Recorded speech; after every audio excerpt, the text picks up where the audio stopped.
আসসালামু আলাইকুম, আমি অন্তর আছি আপনার সাথে। যে যেখান থেকে এই মুহূর্তে আমাকে শুনছেন, আমার পক্ষ থেকে জানাই আপনাকে আন্তরিক প্রীতি ও শুভেচ্ছা। সেই সঙ্গে আমি আজকে আলোচনা করব চা পাতার ব্যবসার A to Z বিস্তারিত। যারা নতুন উদ্যোক্তা আছেন, চা পাতার ব্যবসা করতে চাচ্ছেন, বা যারা আগে থেকে বিজনেস করতেছেন, তাদের জন্য বলবো পুরো ভিডিওটা দেখবেন, কোনো প্রকার স্কিপ করবেন না। আপনি জানেন না যে কোন কথাটার দ্বারা হয়তো বা আপনার বিজনেসের ক্ষেত্রে সামান্যতম হলেও উপকার হইতে পারে। আর যেহেতু আপনি আমার ভিডিওটা দেখতেছেন, আমি বিশ্বাস করি যে আপনি হয়তোবা নতুন কোনো বিজনেস খুঁজতেছেন, অথবা চা পাতার ব্যবসার সঙ্গে কোনো না কোনোভাবে আপনি জড়িত। কাজেই পুরো ভিডিওটা আপনাকে দেখতে হবে। এবং আপনি যদি আমার এই চ্যানেলে নতুন হয়ে থাকেন, তাহলে অবশ্যই চ্যানেলটি সাবস্ক্রাইব করে সঙ্গেই থাকবেন।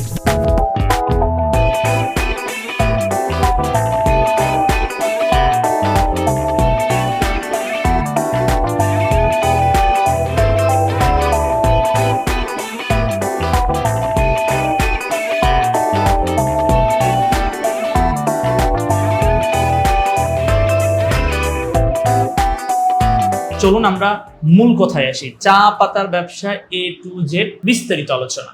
দেখুন, প্রথমেই বাংলাদেশের প্রেক্ষাপটে নতুন উদ্যোক্তা যখন কোনো বিজনেস শুরু করতে চায়, প্রথমেই তাকে বিভিন্ন ফ্যাক্টর চিন্তা করতে হয়। বিজনেস শুরু করার জন্য তো বাংলাদেশে অনেক রকমের, বিশেষ করে হাজার রকমের প্রোডাক্ট আছে। এখন আপনি কেন চা পাতার ব্যবসাটা করবেন? প্রথম প্রশ্ন কিন্তু এটাই আসে যে হ্যাঁ, আমি তো বিজনেস অনেক কিছুই করতে পারি। চালের ব্যবসা করতে পারি, ডালের ব্যবসা করতে পারি, ধানের ব্যবসা করতে পারি, কাঁচা মরিচের ব্যবসা করতে পারি, শুকনো মরিচের ব্যবসা করতে পারি, কাঁচা মালের ব্যবসা করতে পারি, তেলের ব্যবসা করতে পারি, লবণের ব্যবসা করতে পারি, শুটকির ব্যবসা করতে পারি। ভাই, মানে বলতে গেলে শেষ হবে না। অনেক অনেক বিজনেসই বাংলাদেশে আছে, আপনি সেগুলো শুরু করতে পারেন। কিন্তু আপনি তার মধ্যে কেন চা পাতাটার ব্যবসাটা শুরু করবেন? যেহেতু আমার কর্মস্থল চা কেন্দ্রিক, আমি চা নিয়ে বরাবর কাজ করে যাচ্ছি। কাজেই যেহেতু চাটা আমার হচ্ছে প্রধান ফোকাসের কেন্দ্রবিন্দু, আমি চা নিয়ে আপনাকে বোঝানোর জন্য চেষ্টা করব। এখন আপনি কেন চা পাতার বিজনেসটা শুরু করবেন? দেখুন, বিজনেস যে কোনো কিছু শুরু করার আগে আপনাকে মনে রাখতে হবে আপনি যে পণ্য, যে প্রোডাক্ট নিয়ে বিজনেস করবেন, সেইটার আসলে চাহিদাটা কেমন। অর্থাৎ এই প্রোডাক্টটা কি রানিং, সুপার রানিং প্রোডাক্ট, না মানে মোটামুটি রানিং প্রোডাক্ট, নাকি আপনার একদম স্লো। এই ব্যাপারটা আপনাকে মানে মাথায় রাখতে হবে। দেখুন, স্লো আইটেম বলতে কোনগুলো বোঝায়? আপনার বাসায় একটা টেলিভিশন আপনি কিনলেন, মোটামুটি 5-6 বছর বা 10 বছরের মধ্যে কি আর কেনার প্রয়োজন হবে? হবে না। কিন্তু এটা কি স্লো আইটেম। ওকে, তারপর আপনি ধরেন আপনার বাসায় একটা বাল্ব কিনলেন, একটা বৈদ্যুতিক বাল্ব। এখন এই বৈদ্যুতিক বাল্ব কি 5-6 বছর পর্যন্ত থাকবে? থাকবে না। দেখা যায় 1 বছর, 1.5 বছর, 2 বছর। অনেক কোম্পানি অনেকভাবে দাম অনুযায়ী তাদের ওয়ারেন্টি গ্যারান্টি দিচ্ছে। এখন এইটা কিন্তু টেলিভিশনের চাইতে একটু রানিং। আবার আপনি যদি চালের ব্যবসা করেন, আপনি যদি চা পাতার ব্যবসা করেন, চা, চাল এগুলা প্রতিদিনের নিত্য প্রয়োজনীয় প্রোডাক্ট। মানুষ বাঁচতে হলে চাল কিনতে হবে, মানুষ বাঁচতে হলে ডাল কিনতে হবে, খাইতে হবে। কাজেই এগুলার প্রয়োজন। এখন বলা হচ্ছে বিশ্বের দ্বিতীয় জনপ্রিয় পানীয় হচ্ছে চা। প্রথম হচ্ছে কি পানি পান করি আমরা, তারপরে কিন্তু অবস্থান করতেছে চা। খুব দ্রুত বাংলাদেশে নগরায়ন হচ্ছে। কাজেই এই চা পাতার যে ডিমান্ড, যে পরিমাণ চাহিদা, প্রতি বছর বাংলাদেশে কিন্তু রেকর্ড পরিমাণ চা উৎপাদন হচ্ছে, এবং প্রতি বছর কিন্তু একটা রেকর্ড হচ্ছে। যেমন গত বছরে 10,000 কোটি কেজি চা পাতার বেশি উৎপাদন বাংলাদেশে হয়েছে। কারণ এত এত চা, এগুলো কোথায় যায়? বাংলাদেশ থেকে যে চাটুকু বাহিরে যাচ্ছে রপ্তানি, এটা খুবই অল্প, খুবই যৎসামান্য। উৎপাদনের তুলনায় 1% হচ্ছে না।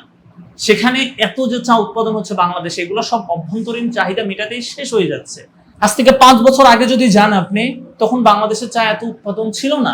গত 5 বছরে বাংলাদেশের চা উৎপাদন অলমোস্ট 25% বেড়েছে। এখন সে তুলনায় তো মানে রপ্তানি বাড়ে নাই। তাহলে এই যে উৎপাদন বাড়লো, এগুলো কোথায় যাচ্ছে? বাংলাদেশের অভ্যন্তরীণ চাহিদা মেটাতেই কিন্তু শেষ হয়ে যাচ্ছে। সো এই চা পাতা এমন সুপার রানিং ফাস্ট প্রোডাক্ট, যেটা চাহিদা কমার কোনো সম্ভাবনা নাই। আগামী 500-1000 বছরেও এই প্রোডাক্টের চাহিদা থাকবে থাকবে থাকবে। এটার চাহিদা যে কমে যাবে একটা সময়, প্রয়োজনীয়তা ফুরিয়ে যাবে, এমন কোনো প্রোডাক্ট কিন্তু আসলে চা পাতা না। সো এই জন্যই আপনাকে এই চা পাতার ব্যবসাটা করতে হবে, কারণ এটা প্রতিদিন আপনি বিক্রি করতে পারবেন, প্রতিদিন আপনার সেল হবে। 10 কেজি হোক, 20 কেজি হোক, 100 কেজি হোক, আর 1 টন হোক, হবেই, সেল আসবেই। কারণ এটা নিত্য প্রয়োজনীয় দ্রব্যাদির মধ্যে অন্যতম। কাজেই যারা নতুন উদ্যোক্তা আছেন, ভিডিওটা বড় হবে, মনোযোগ সহকারে দেখুন, আশা করি আপনি উপকৃত হবেন। একটু বড় হোক সমস্যা কি, আমি বিস্তারিত তুলে ধরার জন্য চেষ্টা করছি স্টেপ বাই স্টেপ। কাজেই যারা নতুন উদ্যোক্তা আছেন তাদেরকে রিকোয়েস্ট থাকবে তাদের প্রতি যে আপনারা যখন বিজনেস শুরু করতে যান, যে কোনো বিজনেস, একটু চিন্তা করে দেখুন যে চা পাতার বিজনেসটা শুরু করা যায় কিনা। এখন আপনি আমার এই কথা শুনলেন বা ইউটিউবে আরো অনেক বেশি ভিডিও দেখলেন, বা আপনি বাস্তবতার সঙ্গে কথাগুলোর মিল রেখে চিন্তা করলেন যে আচ্ছা ঠিক আছে, তাহলে আমি চা পাতার ব্যবসাটা করব। এখন আপনাকে কি কি প্রসিডিউর মেনটেন করতে হবে? দেখুন, বলা হয় যে কোনো বিজনেস শুরু করার জন্য আপনি সেই বিজনেসটা শুরু করার জন্য প্রথম থেকে প্রচুর আপনাকে প্ল্যানিং করতে হবে, প্রচুর সেটা নিয়ে গবেষণা করতে হবে। যে প্রোডাক্টটা নিয়ে বিজনেস করবেন সেই প্রোডাক্ট সম্পর্কে আপনার জ্ঞান অর্জন করতে হবে। অর্থাৎ আপনাকে আগে প্রি প্ল্যান করে আগায় যেতে হবে। বলা হয় যে কোনো বিজনেস হোক, যে কোনো কাজের ক্ষেত্রে হোক, আমরা যদি কোনো একটা কাজ, কোনো একটা বিজনেস শুরু করার আগে সেটা নিয়ে গবেষণা করি, সেটা নিয়ে প্রি প্ল্যান করি, তাহলে কিন্তু আমরা অন্য সবার চাইতে অনেক বেশি আগায় থাকবো। কাজেই আপনাকে এই ব্যাপারটা মাথায় রাখতে হবে। আপনি চিন্তা করলেন শুরু করব, যত্রতত্র থেকে চা পাতা কিনে বিজনেস শুরু করলেন না, তাহলে কিন্তু আপনাকে কি করতে হবে? ঠকতে হবে। প্ল্যান করে কিন্তু আপনাকে আগাইতে হবে। এখন আপনাকে প্ল্যান করার পরেও যেটা প্রধান যে ব্যাপার, এটা হচ্ছে সোর্সিং। আপনি চা পাতাটা কোথা থেকে সংগ্রহ করবেন? দেখুন, সোর্সিং খুব ইম্পর্টেন্ট রোল প্লে করবে আপনার বিজনেসের ক্ষেত্রে। আপনি যাদের কাছ থেকে চা পাতা কিনবেন তারা আসলে অকশন বিডার কিনা, তারা অর্থাৎ অকশন থেকে তারা চা পাতা কিনে কিনা, এটা নিশ্চিত হইতে হবে। আপনি যাদের কাছ থেকে চা পাতা নিচ্ছেন তাদের আসলে আইনি সকল বৈধতা আছে কিনা। দেখুন, বাংলাদেশে অসংখ্য চা কোম্পানি আছে যারা তেমন কাগজপত্র রেডি না করেই হুটহাট বিজনেসে নেমে যায়, প্যাকেট করে, দেখা যায় 2-1 বছর পরে তাদেরকে আর খুঁজেই পাওয়া যায় না, বিভিন্নভাবে জরিমানা করে কোম্পানি সিলগালা করে দিচ্ছে। অর্থাৎ আপনাকে এইদিকে বিশেষ সজাগ দৃষ্টি রাখতে হবে। আপনি যাদের সাথে বিজনেস করতেছেন তাদের সব আইনি বৈধতা আছে কিনা, তারা অকশন বিডার কিনা, অকশন থেকে চা কিনে কিনা, তাদের ব্লেন্ডিং লাইসেন্স আছে কিনা, তাদের যে লোগো সেটা ট্রেডমার্ক রেজিস্টার্ড কিনা। এই যে ছোট ছোট ব্যাপারগুলো, এগুলা ছোট ছোট না, এগুলো আসলে একটা কোম্পানি পরিচালনা করতে বাংলাদেশের আইনে যে নিয়ম কানুন গুলো আছে সেগুলো সেই কোম্পানি মেনে চলতেছে কিনা, এই ব্যাপারগুলো আপনাকে দেখতে হবে। এবং এগুলো যদি কোনো কোম্পানি সব ফিল আপ করে, দেন আপনি ওই রকম একটা কোম্পানির সাথে বিজনেস শুরু করুন। কারণ সেটা আল্লাহ আপনার চোখ কান সবকিছু দিছে, আপনি আপনার মগজটারে কাজে লাগান, খুঁজুন যে কারা সব ঠিকঠাক রেখে বিজনেস পরিচালনা করতেছে, তাদের সাথে আপনার ব্যবসা শুরু করুন। এখন ব্যবসা শুরু করার আগে আরো যেটা মেজর ইস্যু, এটা আপনাকে প্রথমে জানতেই হবে যে আপনার এলাকায় কোন গ্রেডের চা চলে। দেখুন, আবার গ্রেড আবার কি জিনিস, তাই না? চা পাতা চেনার মাস্টার ক্লাস নামে আমার একটা ইউটিউবে ভিডিও আছে, একটু কষ্ট করে দেখে আসবেন। আশা করি গ্রেড নিয়ে যত ধরনের প্রশ্ন, সব প্রশ্নের উত্তর আপনি এখানে পেয়ে যাবেন। এখন গ্রেড মানে হচ্ছে ধরেন চা পাতার সাইজ। চায়ের দানা আপনি দেখবেন যে মোটা দানা আছে, চিকন দানা আছে, একদম বালুর মতো দানা আছে, আবার সুজির মতো দানা আছে। তো প্রত্যেকটা সাইজের জন্য চায়ের একটা গ্রেডিং সিস্টেম করা হয়েছে। যেমন সবচেয়ে বড় দানা বাংলাদেশে আপাতত যেটা এফবিওপি আছে, আমি এফবিওপির কথা যাচ্ছি না, বিওপি থেকে শুরু করে বিওপি, ব্রোকেন অরেঞ্জ পোকিও। তো এটা আপনি একটু মোটা দানা, একটু মোটামুটি যেগুলো বাংলাদেশে সচরাচর চলে, এটার মধ্যে হচ্ছে বিওপি, তারপর হচ্ছে জিবিওপি, তারপরে জিওএফ, ওএফ, পিএফ, এইভাবে আস্তে আস্তে আস্তে আস্তে গ্রেডিং করা সিস্টেম করা হয়। এখন আপনাকে জানতে হবে যে আপনার এলাকায় কোন গ্রেডের চা চলে। কারণ আপনি যদি না জানেন যে আপনার এলাকায়, ধরেন ফর এক্সাম্পল আপনি কুষ্টিয়ার ভাই, এখন আপনি জানেনই না যে আপনার অঞ্চলে সিডি চা চলে, সিডি চূড়ামণি ডাস্ট, অর্থাৎ একদম ময়দার মতো, একদম মিহি। এখন এই চূড়ামণি ডাস্ট আপনার এলাকায় চলে, যা আপনি অর্ডার করলেন, অর্ডার করার পর ওখানে কথার কথা যে যার কাছে অর্ডার করলেন সে পাঠাই দিল বিওপি বা জিবিওপি, তাহলে কেনার পর ওটা আপনি চালাতে পারবেন না। বিজনেসে প্রথমেই আপনি একটা বিশাল ধাক্কা খাইলেন। অর্থাৎ আমি ক্লিয়ার ভাবে বলতে চাই, বিজনেস করতে হলে সেই পড়ার সম্পর্কে আপনাকে প্রপার নলেজ নিয়ে তারপর বিজনেসে নামতে হবে, নতুবা নামার কোনো প্রয়োজন নাই। প্রয়োজনের সময় নিন। তাড়াহুড়া করে কোনো জিনিস করতে গেলে কখনোই ভালো ফল পাওয়া যায় না। সময় নিয়ে ধীরে ধীরে আগান। গ্রেড জানলেন, গ্রেড জানার পরে ভালো একটা কোম্পানি সিলেক্ট করলেন। আপনি ভালো কোম্পানি সিলেক্ট করে তাদের কাছ থেকে বা আপনার এলাকা সার্ভে করে আপনি গ্রেড জানলেন। এখন গ্রেড জানার পরেও আরো কিন্তু বিষয়গুলো আপনার মার্কেটে অ্যানালাইসিস করতে হবে, অর্থাৎ মার্কেট ভ্যালু কেমন আপনার এলাকায়। দেখুন, বাংলাদেশের বিভিন্ন অঞ্চলে বিভিন্ন গ্রেডের চা চলে, ঠিক আছে, পাশাপাশি দামের ক্ষেত্রেও কিন্তু একটা পার্থক্য লক্ষ্য করা যায়। যেমন সিরাজগঞ্জে যদি আপনি যান, সিরাজগঞ্জে ডাস্ট চলে, পাশাপাশি বগুড়া, জয়পুরহাট, গাইবান্ধা এই এলাকাতেও ডাস্ট চলে। কিন্তু সিরাজগঞ্জের যে ডাস্টটা চলে এই ডাস্টটা মোটামুটি ভালো মানের চা, অর্থাৎ এখানে 350, 360, 70, 350 থেকে 400 টাকা রেঞ্জের ডাস্ট চলে। আপনি আবার যদি বগুড়া, গাইবান্ধা, জয়পুরহাট এরিয়াতে যান, দেখবেন যে এখানে 280 টাকা থেকে শুরু করে 350 নিচে 320, 30, 40 এই রেঞ্জে ডাস্ট চলে। তাহলে আপনি কোন অঞ্চলের মানুষ, সেই অঞ্চলে চায়ের দোকানিরা বা আপনার প্রোডাক্ট যারা কিনবে তারা কত দামি চা কেনার অ্যাবিলিটি রাখে বা সবাই কিনতেছে, এই ব্যাপারটা আপনাকে সার্ভে করতে হবে। দোকানদারদেরকে সাথে গিয়ে কথা বলতে হবে, তাদের কাছে জানতে চাইতে হবে যে আপনারা চা যে কিনতেছেন কত টাকা কেজি কিনতেছেন। একজন দোকানের সাথে না, আপনার প্রয়োজনে 50টা দোকানের সাথে আপনি কথা বলুন, দেখবেন আপনার একটু হলেও মানে আপনি জানতে পারবেন, আপনি বুঝতে পারবেন যে হ্যাঁ আসলে আমার এলাকায় এত দামের মধ্যে চা চলে। তখন আপনি ওই কোম্পানিকে বলবেন যে ভাই আমার এই রেঞ্জের মধ্যে চা লাগবে, তখন ওই রেঞ্জের চা নিতে হবে। কারণ আপনার এলাকায় ধরেন কথার কথা চলে 400 টাকা কেজির চা, আপনি ওখানে নিয়ে গেলেন 250 টাকা কেজির চা, তাহলে ওটা কি আন্ডার এস্টিমেট হয়ে যাচ্ছে আপনার চাহিদার তুলনায়। আবার আপনার এলাকায় চলে 300 টাকা কেজির চা, আপনি নিয়ে গেলেন 400 টাকা কেজির চা, তাহলে ওভার হয়ে যাচ্ছে দামটা, সেক্ষেত্রে আপনি চালাতে পারছেন না। অর্থাৎ আপনাকে সার্ভে করতে হবে, সার্ভে করার পরে সেই সার্ভের ফলাফলের ভিত্তিতে কোন প্রোডাক্ট নিয়ে গেলে আপনি লাভে বিক্রি করতে পারবেন সেদিকে আপনাকে ফোকাস রাখতে হবে। ওকে, তাহলে এই যে ব্যাপারগুলো আমি বললাম এগুলোর পাশাপাশি আরো কি কি করতে হবে, যেহেতু A to Z আমি বলেছি, একদম পুরো ডিটেলস আপনাকে আমি বোঝানোর জন্য চেষ্টা করব একটা ভিডিওতে। মানে আমি এত বড় ভিডিও আসলে কখনো করি নাই, কাজে আপনারা মন খারাপ করেন না, একটু মনোযোগ সহকারে শুনুন। তাহলে আপনি কি করলেন, সার্ভে করলেন, তারপরে ভালো একটা কোম্পানিও খুঁজে বের করলেন, কোন গ্রেডের চা চলে সেটাও জানলেন। এখন আপনাকে চা আনতে হবে, তাই না? এখন চা আনার প্রসিডিউর, প্রথমেই কখনো কোনোদিন কোনোভাবে যাদের সাথে ব্যবসা করবেন প্রথমেই বেশি অ্যামাউন্টের চা নেবেন না, একদম ক্লিয়ার বলে দিলাম। 100 কেজি, 200 কেজি, 300 কেজি এভাবে কখনোই নেওয়ার প্রয়োজন নাই। আপনি যেটা করবেন 10 কেজি, আপনি যেটা করবেন 20 কেজি, প্রথমে অল্প মাল নেবেন, অল্প নিয়ে আগে দেখবেন, মার্কেটে ছাড়বেন, দোকানদাররা কি বলে, তারপর আস্তে আস্তে। তবে এখানে আরেকটা ব্যাপার লক্ষ্য রাখতে হবে, শুধু দোকানদাররা কি বলে এটা মেইন ইস্যু করানো যাবে না বিজনেসের সিদ্ধান্ত নিতে গেলে। কারণ আপনি নতুন একটা প্রোডাক্ট নিয়ে মার্কেটে যাচ্ছেন, মনে রাখতে হবে দুনিয়াতে মানুষের যে বিশ্বাস, ধরেন আমি বিশ্বাস করি যে এটা ধরেন আইফোন, হ্যাঁ আমি বিশ্বাস করি যে দুনিয়াতে আইফোনের চাইতে ভালো ফোন আর নাই। এখন আইফোনের চাইতে হাজার হাজার ফিচার এবং ভালো কোয়ালিটি গুণসম্পন্ন কোনো প্রোডাক্ট যদি আমি আপনার সামনে দিই, আপনি সেটা ছুঁয়েও দেখবেন না, কারণ আপনার মধ্যে ওই বিশ্বাসটা হয়ে গেছে, ওই বিশ্বাসে আপনি এত বেশি পাকাপোক্ত আছেন যে এই প্রোডাক্ট ছাড়া আমি অন্য কিছু ব্যবহার করব না, এটা হচ্ছে দুনিয়ার সেরা। আপনি যখন একটা প্রোডাক্ট নতুন নিয়ে যাবেন, সেটা যত ভালোই হোক, ওই যাদের কাছে আপনি যাচ্ছেন তারা কিন্তু একটা প্রোডাক্ট ব্যবহার করতেছে, সে ওই প্রোডাক্টটা সম্পর্কে অবগত আছে, সে ভালো, তার লং টাইম সেই প্রোডাক্টটা নিচ্ছে। মানে আপনি যাওয়ার সাথে আপনার যত ভালো প্রোডাক্টই হোক, আপনি যাবেন পাশের সাথে সাথে সে নিবে এবং এটার যে পজিটিভ রিভিউ দিবে, এটা যদি চিন্তা করেন তাহলে ভুলে আছেন আপনি। তবে এখানে যে ব্যাপারটা আপনাকে লক্ষ্য রাখতে হবে, অলমোস্ট 50% মানুষ যদি বলে যে মোটামুটি চাটা ভালো, তাহলে আপনি সেই প্রোডাক্টটা নিয়ে মার্কেটে লেগে থাকতে পারেন এবং সেই প্রোডাক্ট নিয়ে আপনি মার্কেটে পরিশ্রম করলে সফল হওয়ার সম্ভাবনা আছে। কিন্তু যখন বলবে যে 80%, 90% মানুষ যদি বলে খারাপ, তাহলে প্রোডাক্টের কোয়ালিটি আসলেই খারাপ। আবার অনেক মানুষ আমি দেখছি যে 4 দোকানদারের সাথে গেছে, 10টা দোকানে গেছে, 3, 4, 5 জন বলছে না এটা ভালো না, নেবো না, তখন সে আসলে হতাশাগ্রস্ত হয়ে যায়, সে আসলে ভেঙে পড়ে, সে রাইট ট্র্যাক থেকে সরে চলে যাচ্ছে। তাহলে তো হবে না।